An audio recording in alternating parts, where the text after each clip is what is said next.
we make choices. And sometimes we make a choice, Allah subhanahu wa ta'ala is pleased with us, and Allah guides us to La ilaha illallah and keeps us firm in the deen of Allah. And there are some who make just one choice.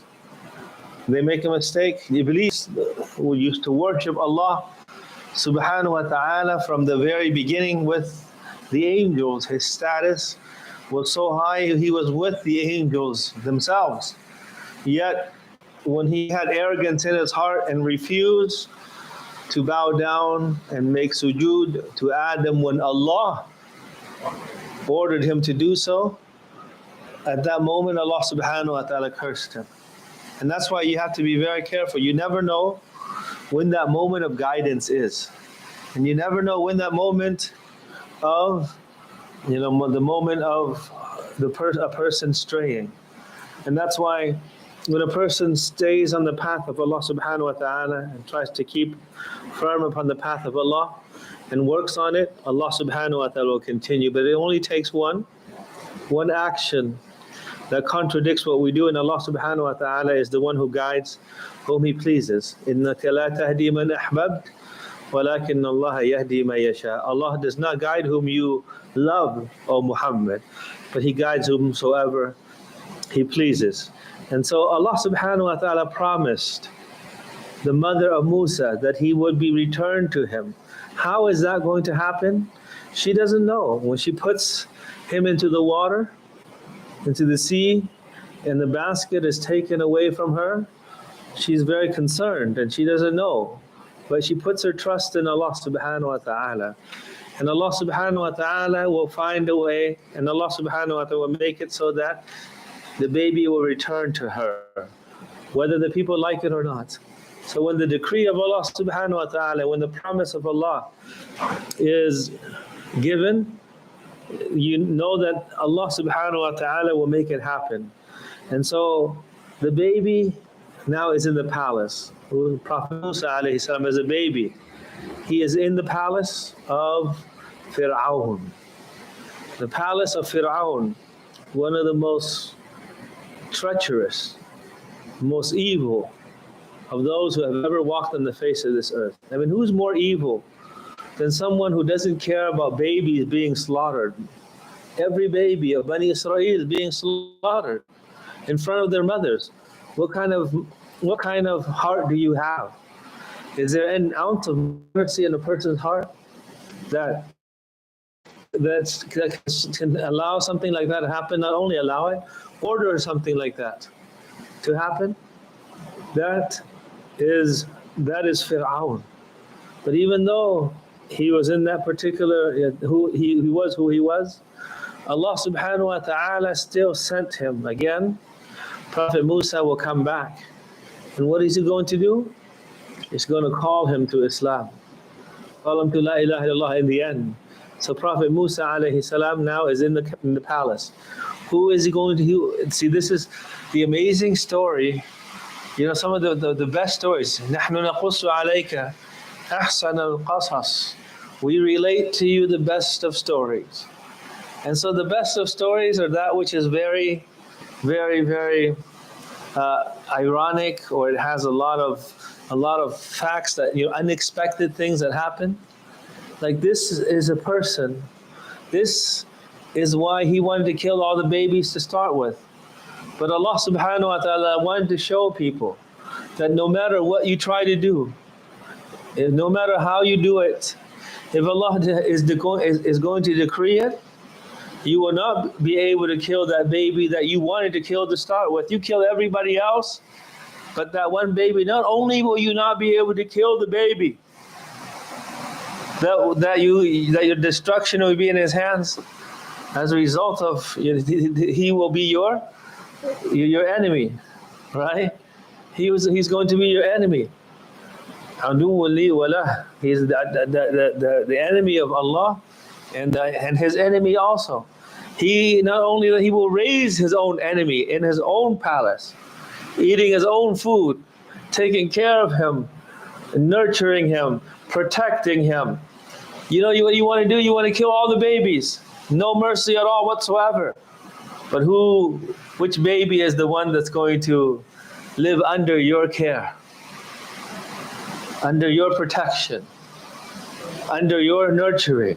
Who is the baby that you wanted to kill, but you couldn't, and you didn't even know it?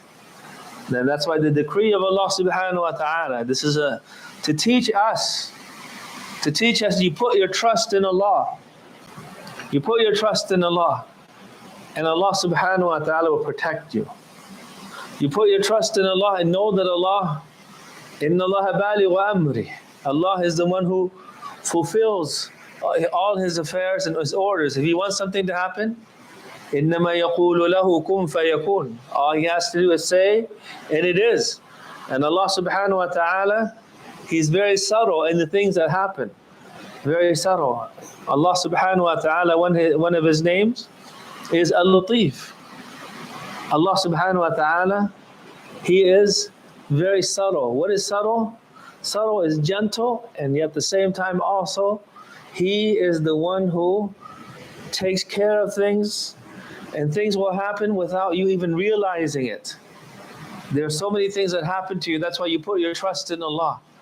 When you do something, just be obedient to Allah, and Allah subhanahu wa ta'ala will take care of things. Allah subhanahu wa ta'ala will take care of things. And so Allah subhanahu wa ta'ala,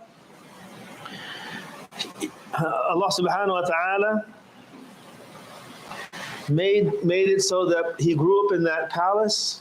Prophet Musa alayhi salam grew up in that palace, but when he first arrived, he would not, of all the women in the palace, and all the women they could find, he would not suckle. And in the old days, when a baby eats, what is a baby?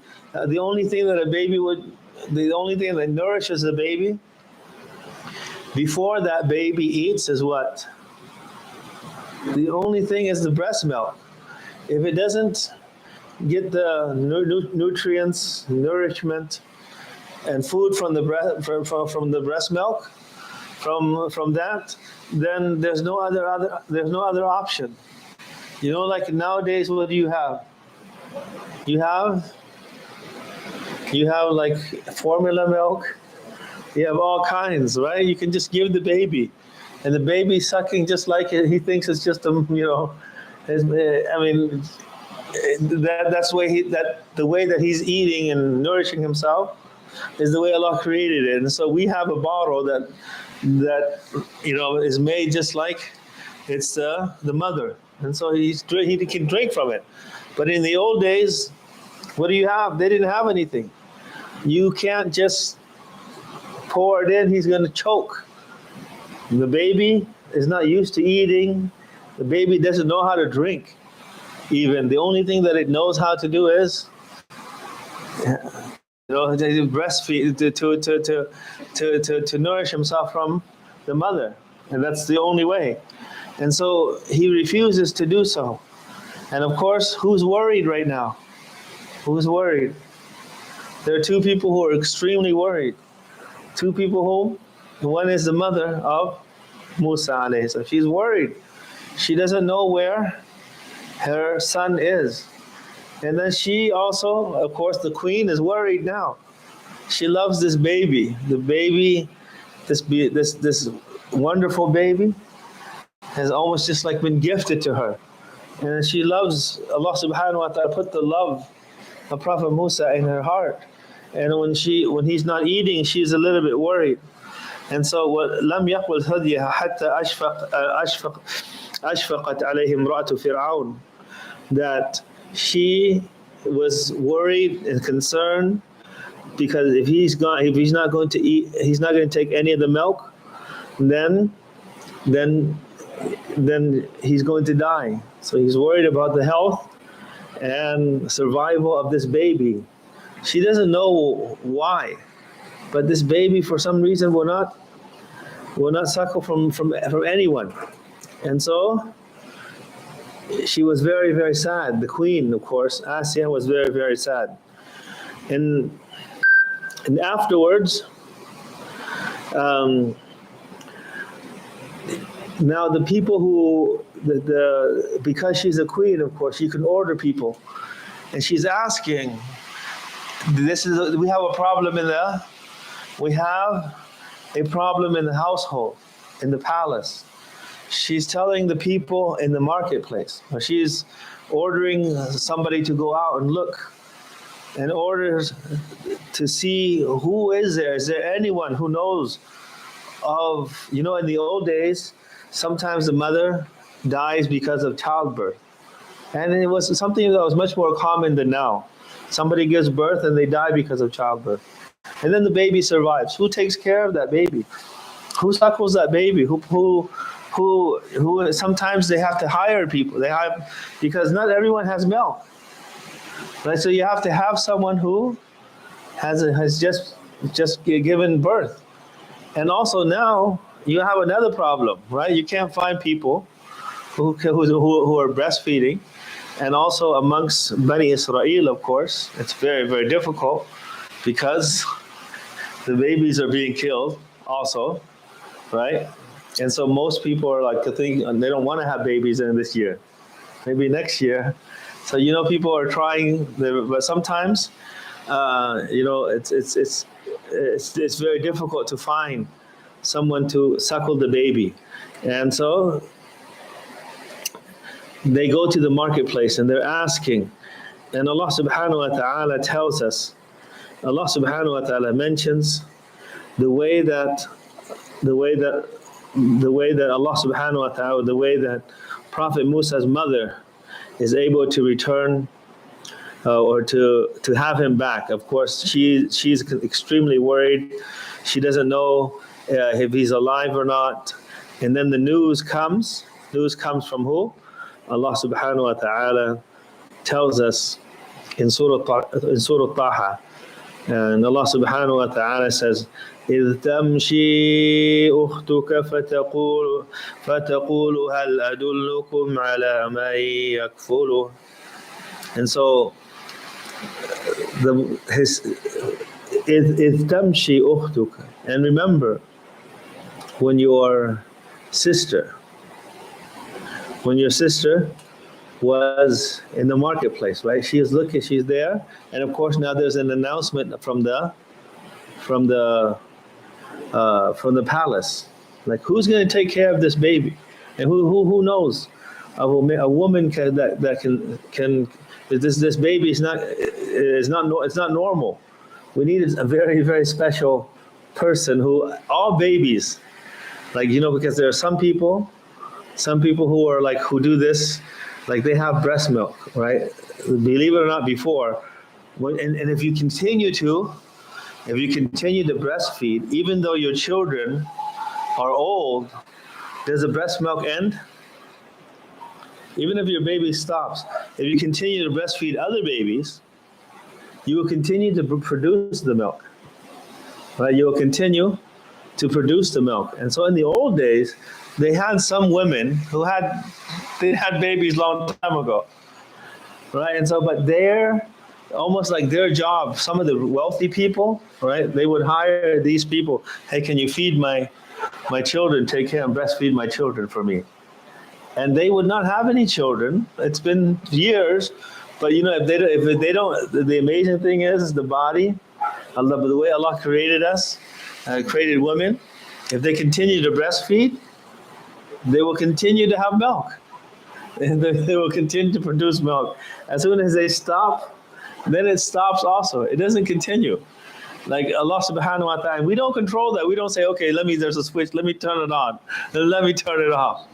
Like Allah subhanahu wa ta'ala allows it if you continue to do so. And so there was actually some women who used to always breastfeed others, and that was sort of almost their job, and they would get paid for it.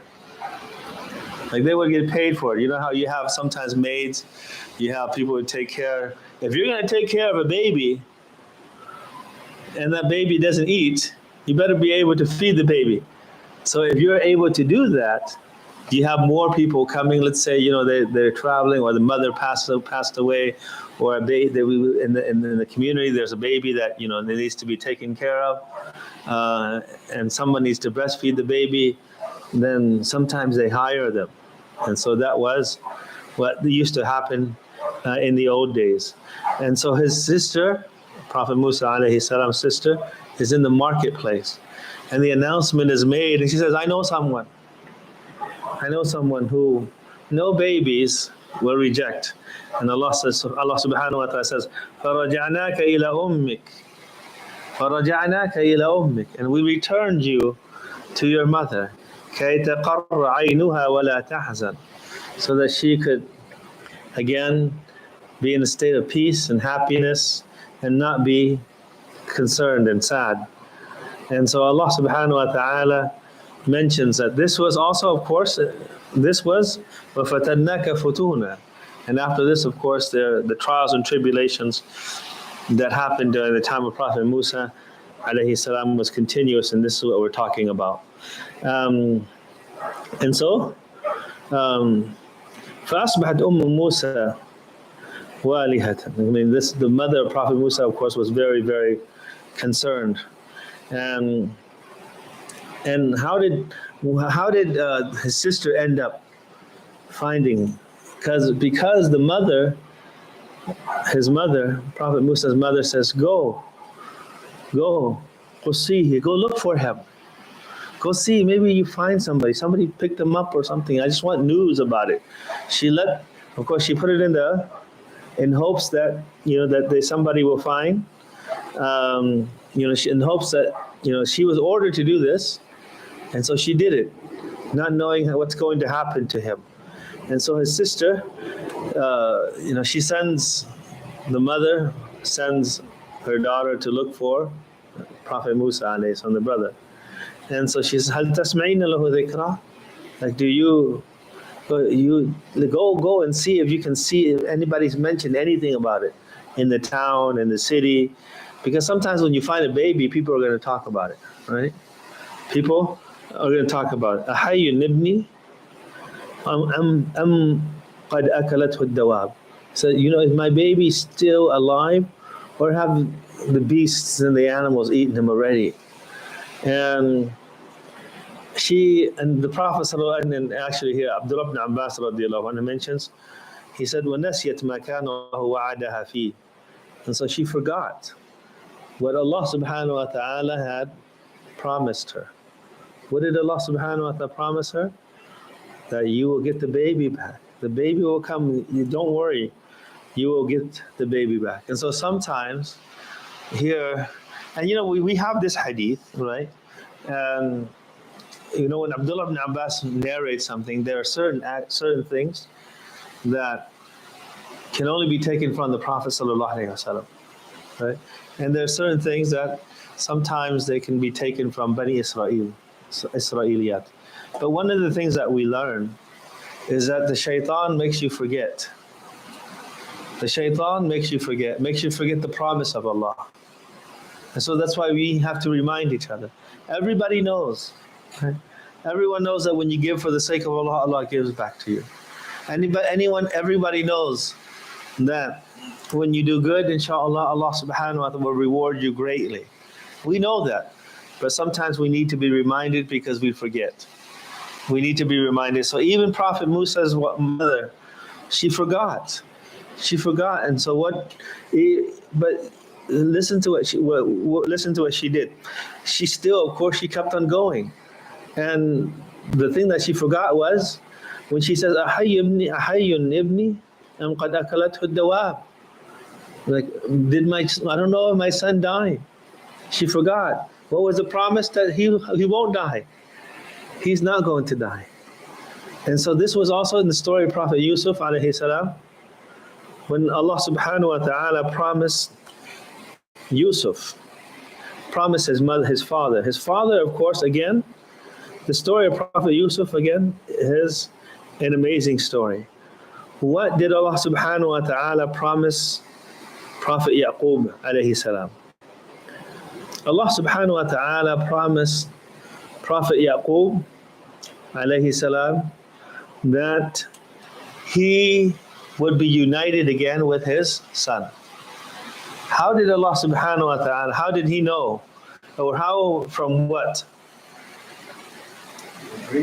From the dream, right? So he knows that dreams are from Allah subhanahu wa ta'ala. There are dreams that are from Allah subhanahu wa ta'ala. So based on that dream, This whole time that he's separated from Prophet Yusuf alayhi salam, he still has hope.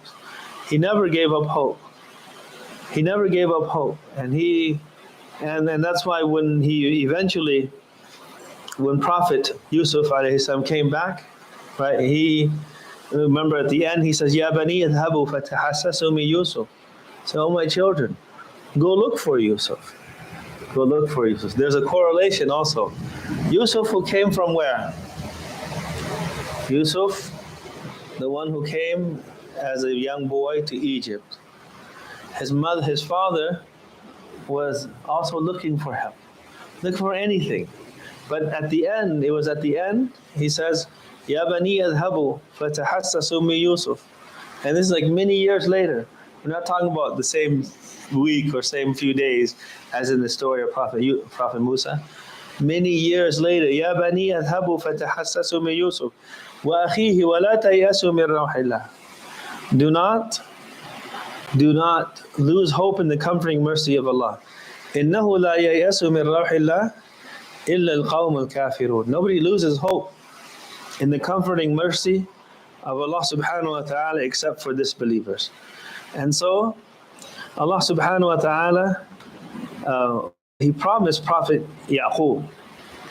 And He promised Prophet Yaqub from the very beginning that he would have his son would eventually come back. And that's why when he did find him back, فَلَمَّا أَنْ جَاءَهُ الْبَشِيرُ أَلْقَاهُ عَلَى وَجْهِهِ فَارْتَدَّ بَصِيرًا. And when the person bearing the glad tidings and the good news came to Prophet Yaqub, he tossed that shirt of Prophet Yusuf on his face, and he was able to see again. And he realized what? Yusuf was alive, and he says, قال ألم أقل لكم إني أعلم من الله ما لا تعلمون. He said, did you not know? Do you not remember that I know from Allah subhanahu wa ta'ala that which you do not know? Did you not know that? So Prophet Yaqub, he knew that, right? He knew, and he believed. But even though he knew and he believed, was it hard for him? It was very difficult for him. It was so difficult for him that he used to cry. And he used to cry until he became blind, because of his great love for his son. And he still had hopes in Allah subhanahu wa ta'ala. And he says, of course, Alam aqul lakum, did I not tell you that inni a'lamu min Allahi ma la ta'lamun? I know from Allah that which you did not know.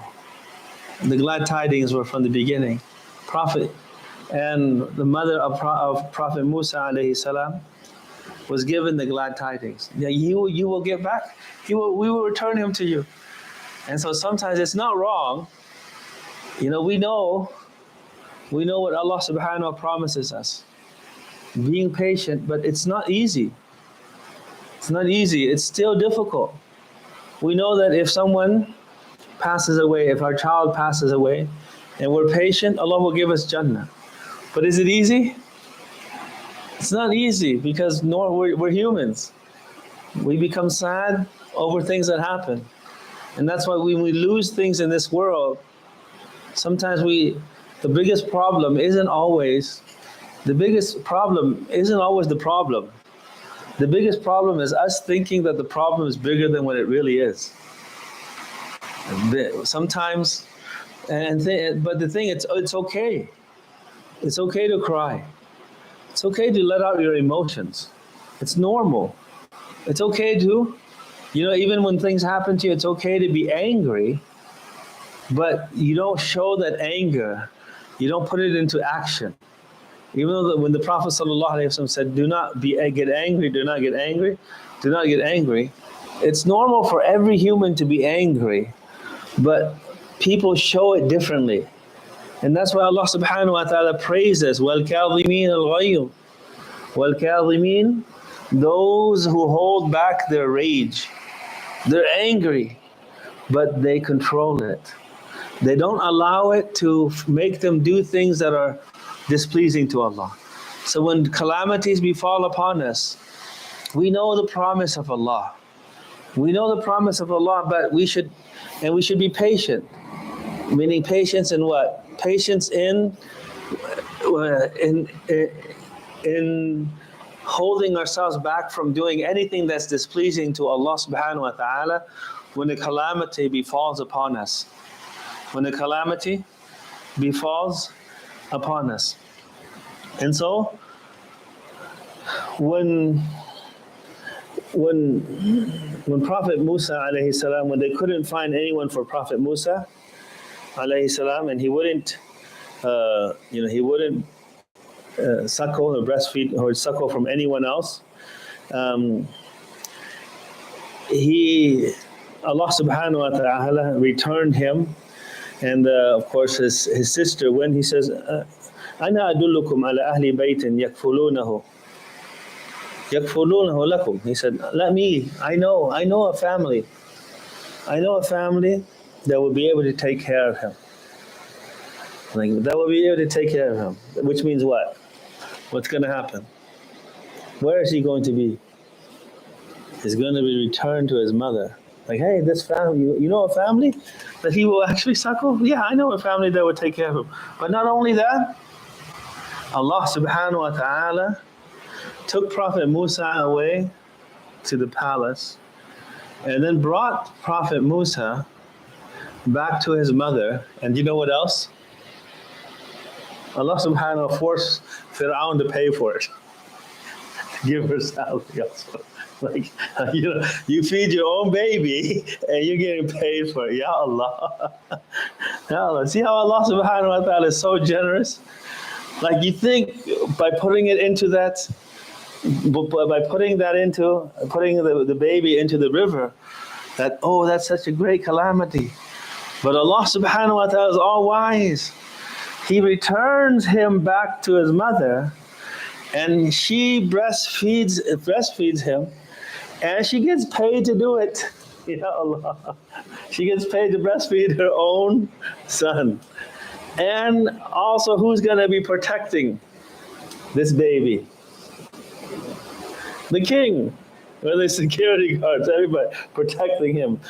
So when Allah subhanahu wa ta'ala, we can plan, and people will plan, but know that the best of planners is Allah subhanahu wa ta'ala. And Allah subhanahu wa ta'ala is the best of planners. And so, not only that, there's take care of him really well, okay? The queen loves this baby. You take care of him really well. And so they're paying, she's not getting paid just like any other person, right? This is paid from the royal family. You take care of him and you're going to get paid magnified. Your reward is also magnified, and you're going to get the best treatment also. And when when his mother finally got a hold of him back, he started sucking, and he drank until he was full. And so everybody's happy. The queen is relieved. Oh, he's not gonna die. We found somebody. And the mother is smiling, like, hey, you guys, this is my baby. You bring her back, and you're gonna pay me to do it also. Ya Allah. So Allah subhanahu wa ta'ala is the best planner. And so immediately they go back to the mother, the queen, and they tell the queen, we found somebody. It's okay. He's going to be okay. We found somebody. And so she's happy also. She's very, very happy. And so when she saw, of course, the queen now comes and sees, the Musa suckling, and she says, just keep him with you, just take care of him. He'll take care. Take care of. I'm going to leave you. I'm going to leave my son here with you. My son, whose son is this? I'm going to leave my son here with you, and you take care of him, because there is nothing more beloved to me. This son of mine, this son here, is very beloved to me. So there are two. So Allah subhanahu wa ta'ala gave him two people, his own mother and the queen, two people that love him so much, that love him so much, that will raise him, take care of him, and raise him also. He will eventually go, in the grow up in the household of Fir'aun, grow up in the household of Fir'aun. And so Allah subhanahu wa ta'ala, when He tells us to do something, وَمَا يَتَّقِ اللَّهِ, whoever has taqwa. And what is taqwa? What is taqwa? Taqwa is from the word wiqaya, protecting oneself. When you have taqwa, there are two main aspects of taqwa. One aspect of it is to do all that is pleasing to Allah. And the other is staying away from all that's displeasing to Allah. And if you can do that, do all that which is pleasing to Allah, as much as you can to please Allah, and stay away from that which is displeasing to Allah. Avoid things that are, that are displeasing to Allah and that are doubtful also. Why? Because taqwa means you're careful. And that's why when Umar al-Khattab was asked what taqwa, when Umar al-Khattab, was asked what taqwa was. What is taqwa? And he says, what is the definition? What is taqwa? He said, have you ever walked in an area that with a lot of thorns? Like what do you do when you walk in the area? He said, when you walk in the area with a lot of thorns, the first thing you do is what? You pull up your izar. Why do you pull up your izar? Isn't it supposed to protect you? No. Because if you don't pull up your izar, it gets stuck. It gets stuck to the thorns will prick you, and it gets stuck to your clothing, your izar. And then if you're walking, you don't want it to prick you, so what do? Every step that you take, you're careful. And so in life, a person who has taqwa, before they do anything, they're afraid of that thorn pricking them. And what is that thorn? The thorn is that which is in disobedience of Allah. So is this okay? Can I stop? Can I walk here? Can I put my foot here? Can I step here? If I don't, then I'm going to be hurt. I'm going to be harmed. So your carefulness, your cautiousness. And why are you doing this? Because you're aware that Allah knows. So the consciousness of Allah subhanahu wa ta'ala, if you do that, you have taqwa, Allah will always open a way for you. Allah will make things easy for you. And there are so many things in life, sometimes we don't realize. We don't realize that some of those things that are happening, in the end, they become good for us. And we don't see it. Just like Prophet Musa alayhi salam, when he or his mother, when Prophet Musa's mother put him into the sea, she didn't know what was going to happen, but if Allah told Allah subhanahu wa ta'ala revealed it to her, or Allah subhanahu wa ta'ala inspired her to do this, and she knows that this is an inspiration from Allah, then Allah subhanahu wa ta'ala will take care. And even Hajar in the middle of the desert, nobody there, but she puts her trust in Allah, and she's patient, and she doesn't, she's still worried, and she does all that she can, just like Prophet Musa's mother. What does she do? She's going, go after her, go look, go see. It's okay. Yes, Allah promised you, but you still have to go. And that's why putting your trust in Allah, as the Prophet sallallahu alaihi wasallam, he said, لَوْ أَنَّكُمْ تَتَوَكَّلُونَ عَلَى اللَّهِ حَقَّ تَوَكُّلِهِ. If you were to truly put your trust in Allah, the way that you should, لَرَزَقَكُمْ كَمَا يَرْزُقُ الطَّيْرِ. He would provide for you just like He provides for the birds. The birds, تَغْدُو خِمَاصًا وَتَرُوحُ بِطَانًا. It goes out in the morning with an empty stomach, and it comes back with a full stomach. And the example is very beautiful, because We learn so many things about it. What time does a bird go out? Early in the morning. Does it wait until noontime and then it leaves its nest? No. When do you hear the birds? Before everything else, before you hear the sound of cars, before you hear the people getting up, what do you hear? You hear the sound of birds. The birds chirping, right? They're already out. They're already out there. And so you go out there early. Like I know some brothers, right? I mean, if you're an Uber driver, right? When do you go? Early in the morning. That's where all the what kind of rides? That's the best rides to the airport. Busy, right? All the time. More money. Yeah, make the most money. Right? No traffic, right? Everything's easy for you. You don't have to fight with everybody else, right? By the time you're tired and everybody wakes up, you already got most of the money for the day, inshallah. Right? Go early in the morning. Nobody goes to the work that time. You don't need to go on during the bad times, right? Let all those guys go sleep, go home. The shayateen, they're gone already. If the good people are all going to work, right? And so early in the morning you go out. Just go out early in the morning. Put your trust in Allah. The birds go out in the morning because al-barakati fi bukuri ummati. The barakah is in the more early hours of my ummah. And that's why if you need to do something, take advantage of that barakah. Take advantage of that barakah. And what is barakah? You have so much increase in blessing in your time, in your wealth, and everything in your actions, everything that you do. Sleep early and wake up early. تَغْدُو خِمَاصًا وَتَرُوحَ بِطَانًا. But the lesson here is that the bird, when you put its trust in Allah, Allah will provide you just like the birds. I mean, if you act like the birds, then Allah will provide for you just like He provides for the bird. The bird doesn't just sit there and wait. No, he doesn't sit there and wait. And he doesn't wait for anything. That's why they say what? The early bird gets the worm. Everybody knows that the early bird gets the worm. That's the barakah. Even non-Muslims know that.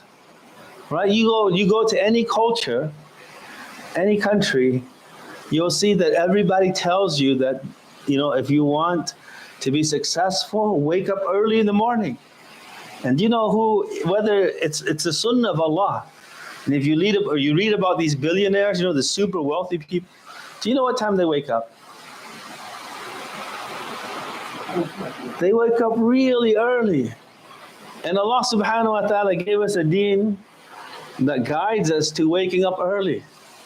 After Fajr, come to the masjid to pray, sit down and remember Allah, make dhikr, and then you go out to work early in the morning. Allah puts barakah here. So the lesson here also is that when you truly put your trust in Allah, that you do all that you can, you go out and you do all that you can, Allah subhanahu wa ta'ala will fulfill His promise. Allah does not break His promise. When Allah promises you that Allah will take care of you, just like He takes care of the birds, just go and do what you need to do. You don't just stay there. You put your trust in Allah. Just like Hajar, she put her trust in Allah. But did she just sit there and just say, Ya Allah, I know you're going to take care of me. What did she do? She went back and forth. And she was worried and concerned. But what do? You use that concern to do what?